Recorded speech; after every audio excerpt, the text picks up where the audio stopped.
Bonjour, bienvenue dans votre rendez-vous hebdomadaire pour répondre à toutes les grandes questions des enfants et des adolescents sur la foi chrétienne. Aujourd'hui, une question de Mathilde. Mathilde a 13 ans. Pourquoi Jésus s'est-il laissé faire? Pourquoi ne s'est-il pas défendu quand on l'a mis sur la croix? C'est une question d'actualité en cette semaine sainte qui débute. Une question que nous allons éclairer avec mes invités. J'accueille aujourd'hui Geneviève de Tène. Bonjour Véronique. Bonjour Geneviève. Alors vous êtes psychanalyste et enseignante auprès de catéchistes et également de responsables diocésains. Absolument. C'est ça À la Catho de Paris. À la Catho. Voilà. Et puis à côté de vous, j'accueille le père Denis, médecin G. Bonjour. Bonjour Père Denis, ça va? Mais ça va, semaine sainte c'est lourd, mais ça va. Oui, la question est difficile, hein. Vous vous sentez prêt? J'en sais rien. Bon, Moi on va j'attends voir. surtout beaucoup des jeunes. D'accord, alors on y va. Donc vous êtes vicaire épiscopal pour la famille, donc vous en connaissez un long sur les jeunes, les enfants. J'essaye. Un petit peu. Mais ça bouge par nature. Alors, la première question, je vous la pose. Jésus était-il vraiment libre de ne pas se laisser faire par ses ennemis? Je crois que la liberté de Jésus, elle est par rapport à son Père.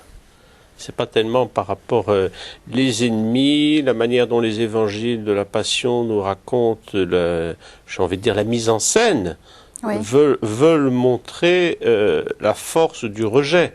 Mais Jésus, il est par rapport à son Père. Et c'est ça qu'il nous faut essayer de contempler. Moi, il y a ce moment de la Passion que je trouve très lumineux en catéchèse. Quand les soldats armés arrivent et on leur dit « vous allez arrêter un bandit Oui. ». Qu'est-ce que fait Jésus? Il a dit « hé les gars, posez vos armes. Ma vie, nul la prend, c'est moi qui la donne. » D'accord, donc il est libre et ça se fonde sur Il est cette libre par parole que rapport, vous venez oui. de Moi, je nous... pense que c'est fondamental. Alors, on va regarder le premier reportage. Philippe Mouret a posé cette question à des adolescents de 14 ans. Pourquoi Jésus s'est-il laissé faire? Écoutez, regardez.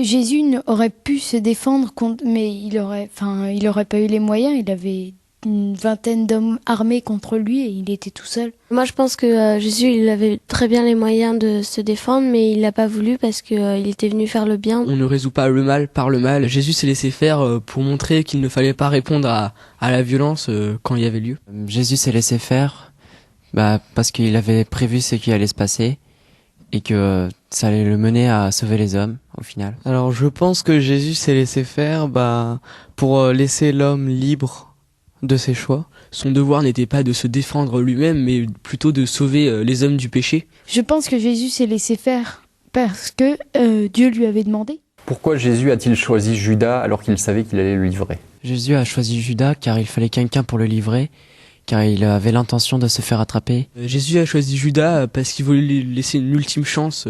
Si Jésus ne s'était pas laissé faire, que se serait-il passé? Si Jésus ne s'était pas laissé faire, il aurait dû vivre caché pour fuir les autorités et ça n'aurait servi à rien car il n'aurait pas pu répandre la bonne nouvelle. Si Jésus ne s'était pas laissé faire, je pense qu'il aurait été renié par ses disciples, car tout ce qu'il disait avant, tout ce qu'il a pu montrer comme courage dans ses anciens actes de bravoure, n'aurait pas été réellement jusqu'au bout, quoi. Faire ce dernier acte mettait fin à sa vie, quoi. Si Jésus ne s'était pas laissé faire, l'exemple qu'il nous a donné n'aurait été fait par personne d'autre. Quelle est la vraie puissance, le vrai pouvoir de Jésus? La vraie puissance de Jésus est d'avoir réussi à prévoir tout ce qui allait se passer. La vraie puissance de Jésus, c'est de pouvoir répandre le bien et faire le bien. La vraie puissance de Jésus, c'est d'agir dans un intérêt général, dans l'intérêt de l'homme, pas dans son intérêt personnel. Je pense que le vrai pouvoir de Jésus, sa vraie force, réside dans le fait de pouvoir pardonner et même mourir pour les hommes. Quelles sont vos grandes questions? Je me demande pourquoi Jésus a décidé de terminer sa vie mal alors qu'il a répandu le bien. Je me demande pourquoi Jésus a-t-il choisi de mourir en souffrant. Je me demande pourquoi Jésus s'est laissé trahir par Judas alors qu'il aurait pu continuer sa vie. Pourquoi Jésus a-t-il dit « ceux qui prennent l'épée périssent avec l'épée » Pourquoi Jésus n'a pas choisi de vivre plus longtemps pour accomplir plus de miracles? Pourquoi Jésus n'a-t-il pas souhaité vivre plus longtemps pour mieux répandre la bonne nouvelle? Pourquoi Jésus n'a-t-il pas essayé de convertir tous ceux qui ne le croyaient pas encore et de mourir plus tard, plus vieux, et de ressusciter ensuite? J'aimerais savoir pourquoi Dieu a-t-il laissé Jésus se faire tuer? Merci les jeunes pour vos témoignages, vos questions, vos réactions. Je vous ai vu tous les deux beaucoup réagir pendant ce reportage. Faites-nous part de vos réactions. Geneviève. Écoutez, moi je trouve que ces jeunes sont formidables parce qu'ils posent vraiment des questions passionnantes et qu'on sent que vraiment c'est des questions qui les habitent et qui sont effectivement des grandes questions qu'on se pose tous. Pourquoi Jésus s'est-il laissé faire? Et moi ce qui me frappe, c'est vraiment que c'est un lieu de discernement entre ce qui est l'attitude psychologique normale, qui fait qu'on ne se laisserait pas faire, et que d'ailleurs, à certains passages de l'Évangile, Jésus ne se laisse pas faire, donc il aurait pu certainement très bien ne pas se laisser faire. Oui, on va développer ce point-là. Voilà, et qu'en même temps, il y a quelque chose qui l'accepte. Et qu'il accepte, je pense que le Père Denis ne me contredira pas, mais en lien avec son Père, justement. Et non pas tellement par rapport à lui ou ce qu'il pense de sa mission, et que ça, c'est quelque chose qui nous déplace de notre psychologie vers le spirituel. Enfin, ça me... Voilà. Alors, laissons-nous nous déplacer. Père Denis, des réactions? Mais les réactions, je trouve que chaque jeune qu'on vient de voir, quelque part, pointe la bonne question. Oui. Il l'exprime pas forcément avec la justesse théologique, ce qui est normal, mais pointe la bonne question, ce qui veut dire que c'est intéressant pour nous adultes de retrouver ce regard frais. Parce qu'on risque d'être un peu blasé, on connaît l'histoire, on lit, on prie, on dit bon, bah ça va, on connaît. Mais du coup, il nous réveille. Alors, on va répondre tout de suite à cette question. Pourquoi Jésus a-t-il choisi de mourir en souffrant? Je crois que la question, il ne faut pas la poser comme ça, parce que Jésus n'a pas choisi de mourir en souffrant. Donc, voilà. La mort de Jésus, la souffrance endurée, est une conséquence, mais que Jésus n'a pas choisi. Enfin, Jésus, il est quand même pas fou. À plusieurs reprises, Jésus sent bien qu'il y a la tension qui se monte. Il a bien compris qu'il n'était pas apprécié de tel ou tel groupe. Notamment dans le début du récit de la Passion, on a vu comment Jésus est acclamé comme un roi au rameau. Bien sûr, Et qu'est-ce qu'il fait aussitôt? Il s'en va se planquer. Il sent déjà il sent la tension, il voit bien. Pourquoi Jésus va-t-il se cacher? Parce qu'il veut poser un signe. Et quel est ce signe? C'est prendre avec ses disciples le repas de la Pâque. Donc Jésus est libre. Alors maintenant, je voudrais renverser la question. Pourquoi Dieu a-t-il laissé Jésus se faire tuer? Mais Dieu n'a pas laissé Jésus se faire tuer. Parce que qui serait Dieu que de donner son Fils pour qu'on y soit mis à mort? Qu'est-ce que ça veut dire? Dieu n'a pas laissé. Dieu permet que l'homme aille jusqu'à rejeter Dieu d'une certaine manière. Donc ça nous dit quelque chose sur la puissance d'amour de Dieu qui accepte en fin de compte. Que serait un Dieu qui prend l'homme par le collet et lui dit « t'es obligé de m'aimer, sinon je suis plus ton Dieu ». On n'en veut pas d'un Dieu comme ça. C'est pas Dieu, c'est je sais pas quoi, quelle image de dictateur. Or justement, ça nous manifeste tout l'amour que Dieu a pour nous. C'est le grand mystère.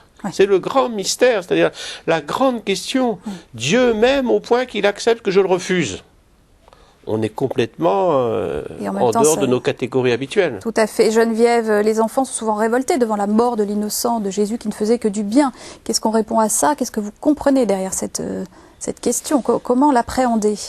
Alors Jésus ne veut que du bien, mais Jésus est là quelque part pour manifester autre chose, à savoir la résurrection. Donc, oui, mais comment faire comprendre que cette résurrection, elle est indissociable de la passion? Alors, je crois qu'effectivement, tout le mystère de Jésus, ou tout le cheminement de Jésus, sera l'acceptation. L'acceptation qui est quelque chose qui va lui être imposé. C'est-à-dire, Jésus n'est pas masochiste. Et ça, je trouve ça très important pour un psychanalyste. C'est-à-dire qu'il ne va pas au-devant de la mort, il ne recherche pas la souffrance. Mais par contre, quand cette souffrance arrive, alors il l'accepte et la transforme. Et je pense que c'est la grande différence entre quelque chose qui est sain et quelque chose qui peut être pathologique. Et donc Jésus, il fait le bien même à l'intérieur de la souffrance, puisque cette souffrance, il va la porter et la transformer en quelque chose de l'ordre de la vie. Donc je crois que c'est cette capacité de transformation, cette capacité par la confiance en Dieu et par effectivement la capacité de Dieu de transformer ce que nous sommes et les éléments de notre vie, et que à l'intérieur d'une souffrance, à l'intérieur d'une mort, à l'intérieur de choses qui peuvent nous révolter, moi ça me frappe beaucoup dans les personnes qui ont vécu des choses extrêmement difficiles, à quel point dans toute épreuve, la plus dure soit-elle, il y a toujours quelque chose de l'ordre de la vie ou de l'autre qui se manifeste. Ça, c'est des puissances de vie qui se manifestent. C'est quelque chose que moi je vois quotidiennement et je me dis est-ce que ça nous dit quelque chose d'autre, d'une autre pouvoir qui est là, même dans les moments les plus difficiles, si on s'ouvre. Alors, est-ce que la toute-puissance de Dieu donc réside dans l'acceptation? On peut le dire comme ça? L'acceptation oui. de son sort, entre guillemets, non. L'acceptation que fait... Comment on peut définir la toute-puissance de Dieu dans ce paradoxe d'un Dieu qui se laisse faire? Dieu ne se laisse pas faire, mais va jusqu'à accepter cette incompréhension de sa créature qu'est l'homme. Voilà. Oui. C'est l'acceptation. Et c'est peut-être que c'est ça, en fin de compte, sa toute-puissance, c'est qu'il se met de notre côté et qu'il accepte. Certains théologiens disent qu'après tout, Dieu s'est perdu en devenant l'un d'entre nous déjà, il n'était plus Dieu. Oui. Or si, c'est justement ça sa puissance. Et du coup, ça dit quelque chose sur la nature de notre existence à nous. Oui, ça dit quoi? Mais ça dit que nous participons à quelque chose de Dieu quand même.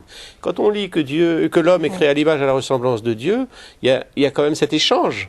Et je trouve que c'est fantastique, ça donne du poids, du prix à notre vie, à notre existence. Puisque Dieu a voulu se faire l'un d'entre nous, et que Dieu accepte que moi, je sois moi. Enfin, voilà. Et avec toutes mes limites, etc. Et ça, c'est plein d'espérance. Ben, je trouve que ça change absolument toute l'existence. Y compris mes joies, mes peines, mes douleurs, mes refus, etc. Parce que même dans ces trucs les plus noirs de ma vie, Dieu est à mes côtés. Avant notre reportage biblique, on va essayer de répondre à cette question. Pourquoi Jésus n'a pas choisi de vivre plus longtemps pour accomplir plus de miracles, pour mieux répandre la bonne nouvelle, donc finalement de mourir plus tard et de ressusciter ensuite? Est-ce qu'en 3 ans de vie publique, il avait fait le tour de sa mission? C'est un peu ça. J'en sais rien, mais de toute façon, Dieu n'est pas un publicitaire. Enfin, Jésus n'est pas un communicant, il n'avait pas un planning. Mais est-ce que vous pensez qu'il avait accompli qu'il avait à faire? Moi, je crois que oui, puisqu'il le dit lui-même. Père, tout est accompli. En tes mains, je remets mon esprit. Tout est accompli, c'est quoi? Qu'est-ce que Jésus est venu accomplir? Il est venu rendre visible l'amour de Dieu. Voilà. Donc, à la limite, ça pouvait être fait en un quart d'heure, ça pouvait être fait en une journée. Ça a mis quand même 3 ans, si je puis dire. Oui. Et pourquoi ça a mis 3 ans? Parce que, au travers de ce périple, Jésus a transmis. Notamment, les 3 ans n'ont pas servi à Jésus de remplir sa mission, mais ont servi à Jésus à éduquer ses apôtres. Il n'a pas mis 3 ans pour essayer de faire un maximum de guérison. Mais il a bien fallu 3 ans pour transmettre à ses disciples. Parce que dès le début, Jésus n'est pas seul, il se choisit des disciples. Donc les 3 ans, c'est une école de vie. Mais encore une fois, ça pouvait se faire plus rapidement ou plus longuement. Oui, et puis on peut peut-être dire que cette éducation continue dans le cœur de l'Église. Il a donné le pouvoir à ses disciples de guérir. Voilà. Et en fait, que ce soit à la création ou là, on voit à quel point on est co-actif, co-créateur, et qu'on a aussi ce pouvoir de transformer, de guérir et de continuer cette œuvre. Moi, je crois que le temps aussi des 3 ans, c'est un temps biblique, c'est un temps spirituel. Mais on le voit dans notre expérience humaine. C'est pas une personne qui meurt à 99 ans ou une personne qui meurt à 15 ans. Quelque part, le bien qu'elle a fait porte un fruit gigantesque. Voilà, c'est pas une affaire de planning. C'est pas une question de quantité, c'est pas quantifiable. Et ça, je crois que c'est très important parce que ça nous... Là encore, qu'est-ce que moi je fais aujourd'hui de ma vie? C'est ça la question. Voici notre reportage biblique. Jésus choisit librement de donner sa vie pour nous sauver. Regardez.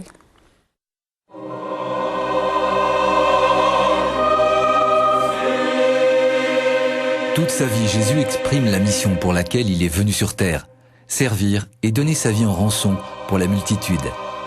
Il affirme « Ma vie, nul ne la prend, c'est moi qui la donne », même si au moment de son arrestation, son âme est triste à en mourir, comme le raconte l'Évangile. Ainsi, à Gethsémani, Jésus fit 3 fois cette prière. « Mon Père, s'il est possible que cette coupe passe loin de moi, cependant, non pas comme je veux, mais comme tu veux. »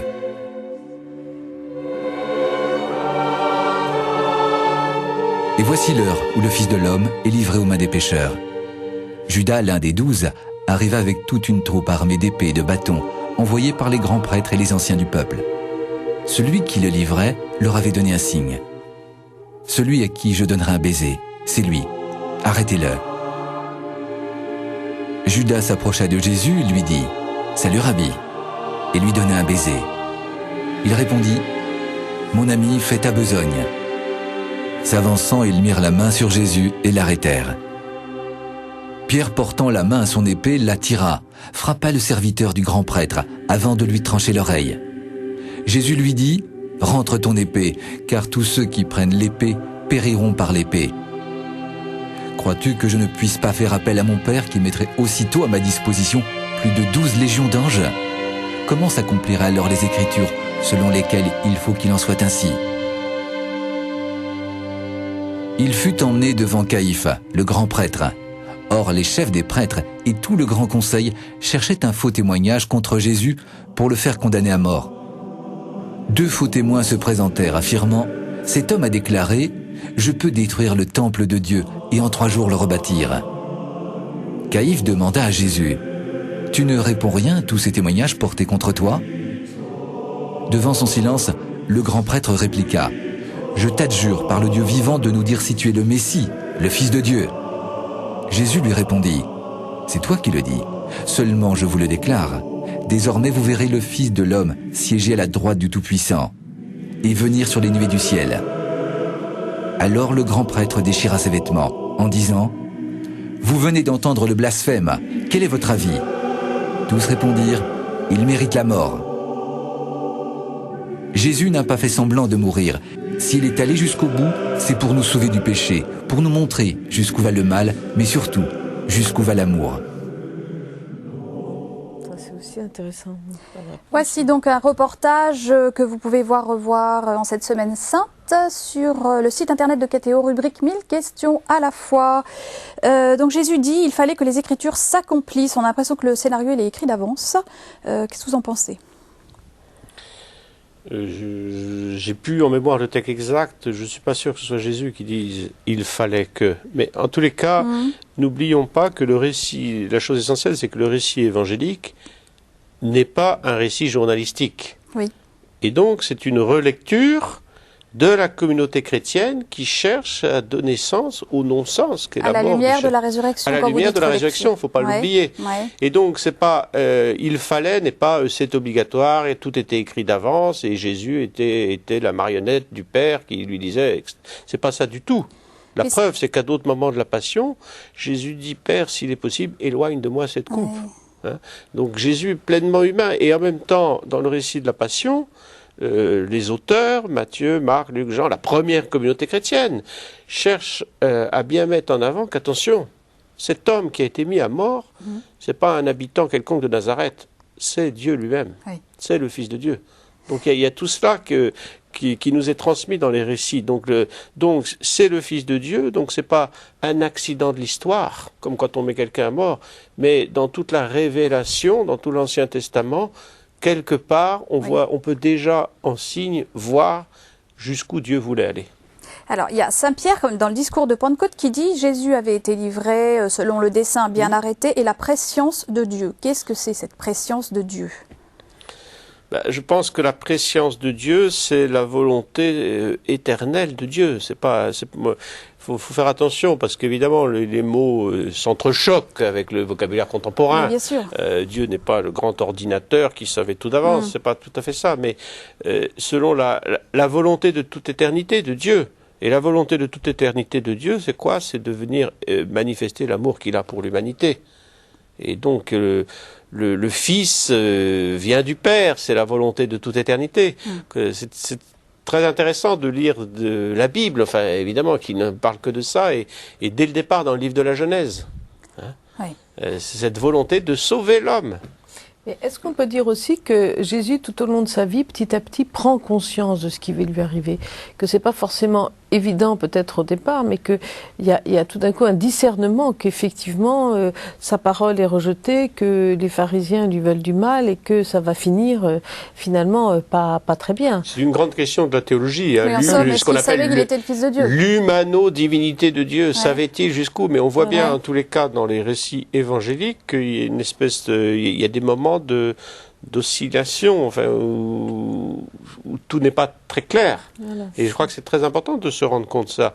Et à chaque fois qu'il y a ces moments d'interrogation, qu'est-ce que l'on voit aussi en même temps ou parallèlement Jésus qui se tourne vers son Père.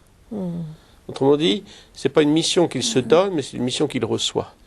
Et que lui, librement, vit uni à son Père. Chaque fois qu'il y a peut-être un doute, on pourrait dire en langage contemporain, il s'en remet à Dieu. Et il revient dans la fidélité à Dieu. Ce qui voudrait dire que pour nous, plutôt que de penser que nos vies sont décrites d'avance, il y a une manière de la vivre qui est aussi par moment, quand il y a des choix, de se remettre à Dieu. Ça me paraît fondamental. On est prédestiné au bonheur, c'est tout, quand on parle de prédestination. J'aime pas tellement le mot prédestination parce qu'il est porteur d'un certain nombre de choses, mais on est fait pour le bonheur et Dieu est à nos côtés. Et donc, qu'est-ce que je fais moi pour trouver la présence de Dieu dans ma vie? Parce que c'est moi qui en suis responsable. Il y a cette coopération dont on a parlé, de Dieu et de l'homme et de Dieu. Et cette présence, permanence. Cette présence elle ne s'impose pas. Ne s'impose pas, mais peut nous aider à discerner. Oui, bien sûr. Voilà, bien sûr, c'est une lumière. Il y a une question de jeunes qui demande mais pourquoi Jésus a dit ceux qui prennent l'épée périssent par l'épée. Donc finalement, c'est quoi? C'est ceux qui répondent par la violence entraînent la violence. Et c'est un cercle infernal. Comment on éduque à répondre à la violence autrement que par la violence? Alors, c'est une question très, très complexe parce que parfois, quand on est catholique, on a envie d'expliquer à ses enfants qu'il faut être gentil, qu'il faut pas être violent. Et je trouve qu'aujourd'hui, où on est dans des situations, par exemple à l'école, où il y a beaucoup de violence, la première chose à apprendre aux enfants, c'est qu'il y a un respect à avoir de son corps et que la première chose, c'est déjà de défendre l'intégrité de son corps. Et donc, ça peut paraître contradictoire, c'est-à-dire que je crois qu'il faut savoir demander à d'autres de vous aider pour vous protéger quand on est petit, mais qu'un enfant de 3-4 ans, si on lui dit qu'il faut qu'il se laisse faire et qu'il ne réponde pas par la violence, il va devenir le bouc émissaire des autres. Et donc il faut être très vigilant à ça. Je crois que c'est de ne pas répondre à la violence par la violence, c'est déjà savoir qu'on peut se défendre et qu'on a les capacités peut-être de protéger en tout cas son corps et sa vie. Et ensuite de comprendre que la violence est un engrenage et que quelque part, ce qui dépasse la violence, c'est la parole. Mais c'est tout un processus. Voilà. Et je crois qu'il ne faut pas oublier la première partie, qui est on a à protéger son corps, tu as à te défendre. Alors si on te frappe sur une joue, dit Jésus, présente l'autre, Père Denis. C'est du même ressort que ceux qui prennent l'épée périssent par l'épée? Oui, enfin pas tout à fait, parce que c'est un peu c'est des expressions hébraïques et bibliques de la Bible ancienne. Oui. Donc c'est pas dent pour dent, et c'est pas tout à fait ça. Jésus invite non pas à se défendre, j'allais dire par des actes extérieurs, parce que c'est relativement facile. Tu m'attaques, je vais chercher un blindé et je vais t'écraser, mais par une attitude intérieure. Et qui désarme du coup l'ennemi. C'est ce que fait Jésus quand il est attaqué, Pilate, etc. Mais... Alors tu es roi, c'est toi qui le dis. Jésus ne cherche pas à discuter. Et ça désarme. Et ça désarme. C'est ce qui se passe dans les tentations. Le démon n'a qu'une idée, c'est quoi faire? C'est d'essayer de rentrer, de discuter. Mais Dieu t'a dit ça, il discute, c'est son boulot le démon. Mais Jésus, qu'est-ce qu'il fait? Il dit non, attention, il rentre pas. Il rentre pas dans la discussion. Et je crois que c'est ça l'attitude qu'il nous apprend. C'est pas Jésus le gentil non violent, mais c'est Jésus, l'homme intérieur qui rentre en lui-même pour faire triompher la vérité. Car Jésus ne cherche pas à se défendre pour lui-même, mais c'est la vérité qui l'emporte. Et c'est ça qui est difficile. C'est ça qui est difficile. Et la vérité, amour et vérité se rencontrent, comme dit le psaume. Donc c'est une attitude d'amour. Et c'est très difficile parce que la force irradie à vue humaine rapidement. Mais c'est facile, la force. Oui. Alors, en 40 secondes, est-ce que vous pouvez me répondre à cette question? Si Jésus ne s'était pas laissé faire, qu'est-ce qui se serait passé pour nous? Je pense qu'on n'est pas dans la Jésus-fiction. D'accord, donc c'est pas possible. Donc voilà. Voilà votre réponse. Je vous remercie. C'est la fin de notre émission. Merci à tous les deux et à très bientôt. Je vous donne rendez-vous la semaine prochaine ou une prochaine fois avec cette question. Comment savoir si j'ai la foi? Bonne semaine à tous. Au revoir.